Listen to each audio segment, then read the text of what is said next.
Robert J. Wright and Aaron McCarty. Guests on Keel heard via the Jack Spring Electric Keel Newsmaker hotline. The latest of those, State Representative Danny McCormick is here. Hey, Mr. Danny, welcome back to Keel. How you doing this morning? I'm doing good, guys. How y'all doing today? A very, very interesting letter that you wrote to your colleagues in the State House of Representatives. Why don't you just sort of, before we get into specific questions about what was in the letter and your views on all of this safe at home, stay at home stuff, give everybody sort of a summary of what you put in the letter. Well, just basically let them know that I was hearing from my small business owners, and they need to be back open by the 1st of May. If not, they were going to be in serious shape. You know, they're the backbone of our community. We don't have a plan about putting them back to work, and we're putting them in a position to face bankruptcy or noncompliance. And, you know, this is America. That should not be happening. The degree of desperation that the small business owners in your district are sort of relaying to you, can you describe that to us? Is it kind of like, well, Mr. Danny, we can make it to maybe June 1st or August 1st, something like that? It's like, hey, Danny, we got to do something now, right? We have to do something now, and if you let us open back up by May 1st, we may be able to continue our small business, or we may not be able to. But we're definitely in bankruptcy mode if we don't get back to work. Danny, public health has to be your top priority, though. How do you do this with public health in mind? Well, you know, first of all, I'm not an expert in that field. I definitely want to say that. But on the other hand, and never in the history of the world do I know of that we've ever quarantined healthy people. Nobody yet has described to me how you can social distancing is okay in the grocery store, but not in the church or in the businesses. None of this passes the common sense test to me. Danny, let me read to you. Well, you know what you wrote, but let me read to folks and to Aaron what you wrote in your letter to other state representatives. It seems that the true goal of the federal guidelines to mediate the spread of COVID-19 has changed. Originally, our goal was to flatten the curve and to protect our most vulnerable citizens, while our healthy citizens continued to work and be responsible with voluntary social distancing. Now we seem to be paralyzed with fear. Our goal has rapidly transformed into the idea that no one should be exposed or expected to contract COVID-19. I think Aaron would agree with you that and a lot of people are kind of good with that. Explain, if you would, to Aaron the gap, the distance between what you think and what she and a lot of people think.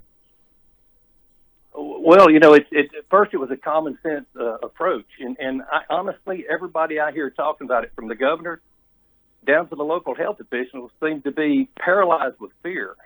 You know, and as I say, I'm a Christian. I look everything from a Christian point of view. Satan is chaos, and Christ is order, and we're operating in a spirit of chaos right now. And I believe the governor's paralyzed with fear, and I don't think he's going to act. So you're not anticipating anything to get things back to work in May 1st?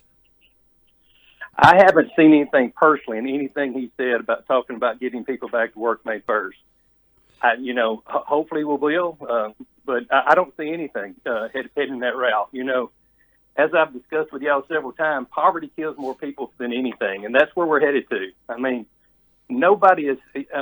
work is still important. We as a community still have to work. There's no fantasy world where we can print our way out of this. And, you know, we're headed down the wrong road. I'm just trying to be the watchman on the wall, you know, saying, here it's coming, guys. And if people would like to listen, great, and if they don't. But that is my goal, to be the watchman on the wall. But how do you protect the me and the Roberts of the world from the 25, 28, 32-year-old who is carrying this virus and does not know it? How do you protect me from them? You know, I can't. We can't even protect people in our nursing homes. We've had the biggest lockdown that you can imagine in our nursing homes, and that hasn't kept of our nursing homes. Erin has got to protect Erin. She's smart enough to protect herself. I've got faith in you. I don't think we need to make laws to make Erin smart enough to protect herself. Okay. So what happens if if the governor takes no action, Danny? What then?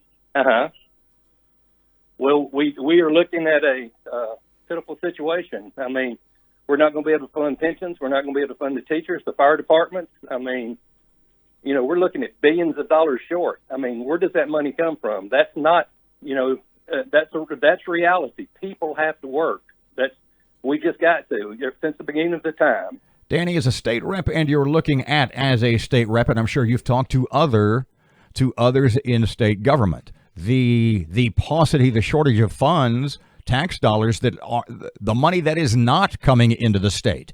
There has to be even in the governor's office, or especially in the governor's office, a great degree of concern about over the money, how the state's going to keep running, right? I think pretty much the version I get from "Don't worry, the federal government will bail us out." And my question is, okay, maybe they can print enough money to bail us out this year. You know, no telling what that's going to do to the economy. But what about next year? Do we not need dentists anymore? Can we just bankrupt the dentist? Is that okay now? I mean, there is no logic in the road we're heading down. I mean, we're heading down a bad road. And I'm kind of getting to the point to where it's just amazing to me. People don't realize that. Just basic economics. Reopen the casinos May 1st. Would you do that, Danny McCormick? Well, first of all, we could look at other states. We can look at other countries that have not used, severe tactics as we have. What instead of going to that extreme, why don't we just say the dentist can open back up? What about what about the hospitals? The hospitals are losing millions, tens of millions of dollars right now because they're sending people home on vacation. Why don't we just, let the hospital workers start going? Why don't we work on those common sense approaches before we say, okay, everybody can do everything? But we've got to start that process. Schools?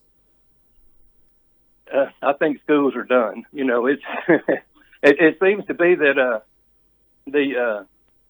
I think the children and the parents are working out pretty good right now. So I don't know if that's not benefiting all of that. Danny, what's the consensus right now? What is the consensus among other lawmakers? Do most of them say, Danny, I got your point. I think you're pretty smart here. We got to do something and we got to move pretty quick. Or do they say, no, we need to stay at home. We need more safe at home stuff. What are lawmakers thinking, the ones you talk to?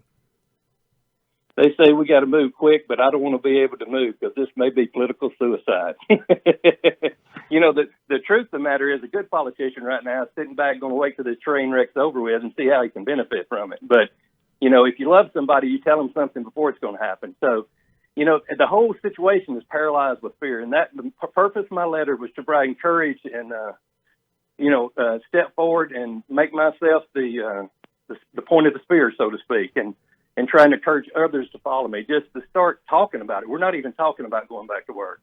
State Representative Danny McCormick, good stuff as always, sir. Thank you for your time, and we'll talk to you again soon.